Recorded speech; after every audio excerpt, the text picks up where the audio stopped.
त्यांची भूमिका त्यांनी स्पष्ट केली. स्त्री विषयक कार्याचे मूल्यमापन करताना त्यांनी स्वतःवर बेतलेल्या प्रसंगाचे वर्णन आपली सुपत्नी रमाईला पत्र लिहिले. त्यातून ते स्पष्ट होते. ते असे, ते म्हणाले, प्रिय रामू, मी स्त्री मुक्तीसाठी लढणारा एक लढवय्या शिपाई आहे. स्त्रियांच्या उन्नतीसाठी मला जे जे काही करता येईल ते मी आवश्यक करेन. प्रसंगी विरोध पत्करावा लागला तरी सुद्धा मी माघार घेणार नाही. या दृढनिश्चयी भावनेमधून डॉक्टर बाबासाहेब आंबेडकर हे स्त्री समानतेचे, स्त्री उद्धाराचे कट्टर पाईक होते हे आपणास कळून येते. त्यांचे अमूल्य योगदान आणि त्यांच्या मनामध्ये असलेली स्त्री विषयक जी तळमळ आहे ते तळमळ आपणास दिसून येते.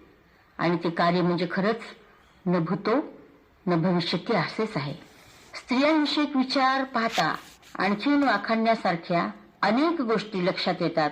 त्या अशा की मुंबई येथील स्त्रियांसंबंधी उद्देशून त्यांनी असे संबोधन केले की स्त्री ही राष्ट्र निर्मिती करते.